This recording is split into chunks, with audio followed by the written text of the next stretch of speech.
Yes, folks, it's Tales from the Jails with John G. Sutton.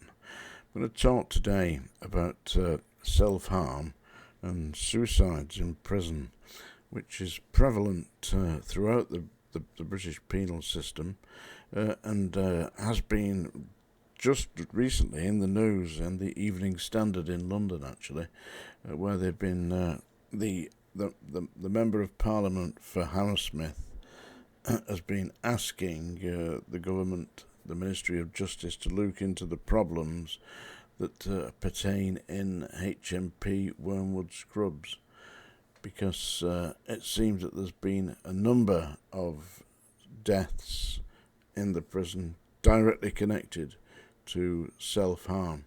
The Member of Parliament is a man called Andy Slaughter, and he's the Labour MP for Hammersmith, and he believes that the investigations into the prisoners' deaths have been neglected and taken far too long to be investigated due to the incredible backlog of cases at coroners' courts.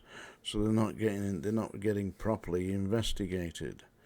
When we're talking about self-harm in prison, both in the female estate and in the male estate of the prisons, different types of harm. In the female estate, a lot of lady inmates slice themselves on their arms. If you've ever seen anybody who inflicts self-inflicted wounds, they tend to slice their arms and not cut the veins, but they slice into them. And it's quite a terrible thing to see. And that very similar pertains in the male estates, in the male prisons, but they tend to take it a step further.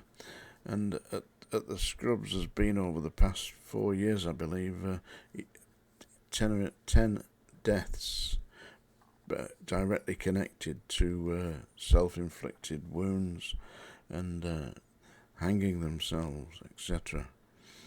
You see, the problem is, as the Evening Standard points out, you can see the article, it's available online. The heading is "Lessons Must Be Learned from Self-Harm Related Prison Deaths," and it's in the Evening Standard. I believe it was Saturday's Evening Standard. Basically, what they're saying here is that the jails are just not fit for purpose, because people are coming out of society, and it can be a real shock if you're used to living in reasonable conditions. Some people aren't, by the way, but if you're used to living in reasonable conditions and suddenly to get slung into a crumbling Victorian dungeon like the Scrubs, Wandsworth, Pentonville, Strangeways, Walton Jail, etc., then it's going to be a real shock, and the sanitation and the level of cleanliness is not what you would expect. Andy Slaughter, the MP for Hammersmith, points out that the Home Office owe a duty of care to the inmates that are held in the prisons. Now, I'm absolutely in favour of providing secure, safe and hygienic accommodation for those that we deprive of their liberty. The problem that we've got here is that we're depriving too many people of their liberties for very minor offences, effectively. I mean, non-payment of fines. You never go to prison for that.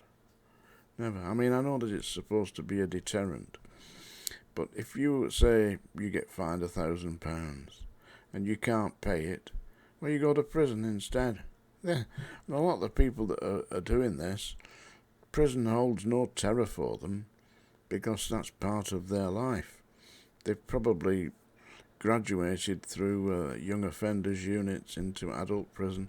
So to find somebody like that and put them in prison is a nonsense. It's not going anywhere. I believe that Andy Slaughter might have something when he says that what we really need is some kind of social training so that people can be deprogrammed from behaving as criminals. I mean, it's easy to be a criminal. Every day we will all come very close to committing criminal offences without intent. I mean, driving at 31 miles an hour now is an offence. And you get taken before the criminal courts, seriously. And if you don't pay the fine that's administered, then you'll end up in prison. Now, how is that going to benefit either society or yourself? Especially if you get put in somewhere like a rat-infested dungeon like Strangeways. And, of course, nobody's doing anything at all about this. I believe what the Ministry of Justice are now proudly boasting, that they're going to build an extra, 4 or 5 prisons, and increase the prison accommodation by 20,000. Where will it stop? At what point do we say this is sufficient? We don't need any more prisoners. Thank you very much. We're full. They don't, do they? They just keep throwing people in, and it is not having the effect that I assume that the authorities would want. They'd want prison to be a deterrent.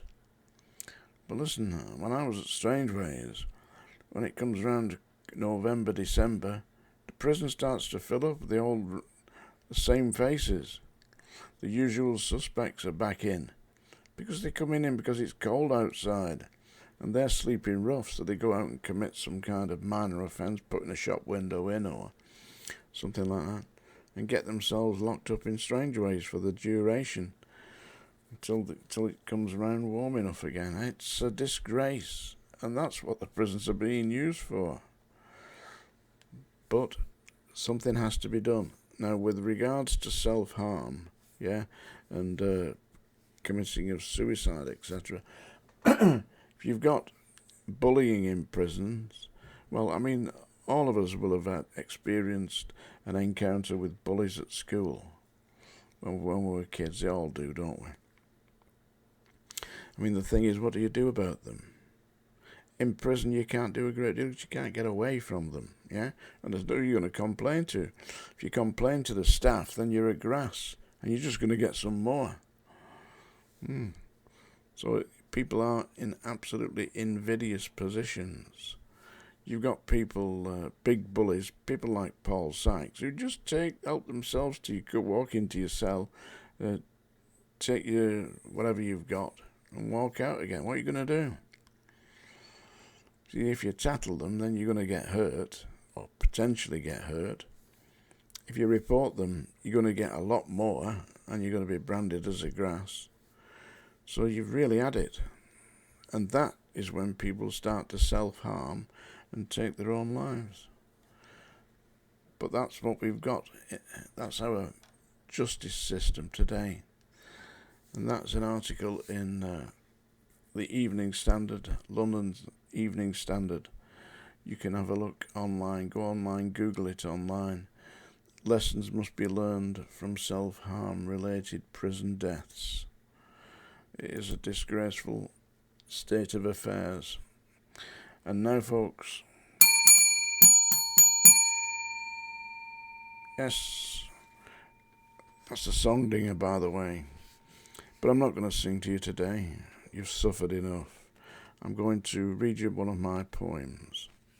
This is a poem that came to me about a month after the birth of my eldest grandson, Aaron, first grandson. And it came to me in the middle of the night. I had to get up about 4 a.m. to write it all down, because it was in my head, virtually as it is now.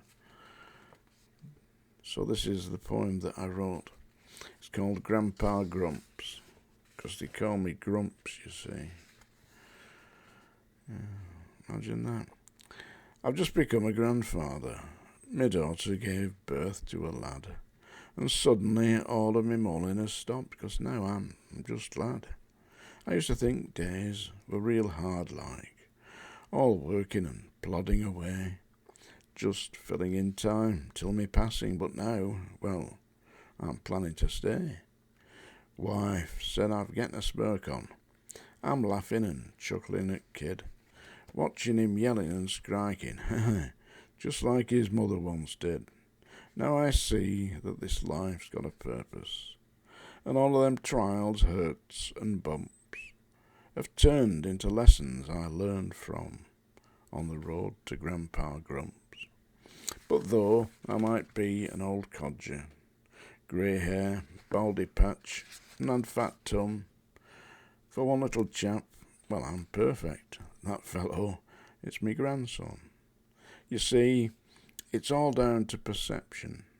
He sees not the signs of old age, just a fellow that offers affection, his very own jolly, plump sage. I'll tell him tall tales of brave exploits, read nursery rhymes, and sing songs. He sits on my knee and starts laughing, and never a day is too long. Dear God, let this boy live in freedom. Do not let his innocence spoil. As he faces this world and its troubles, may he find peace of mind, not just toil. Then one day, when his song is a memory, and he's travelled and wearing life's lumps, God grant him a grandchild to cuddle, and he too will be Grandpa Grumps. Yeah, and that poem really did just come to me out the ether. So there we have it. Tales from today, the jails today. This is John G. Sutton. Do like and subscribe.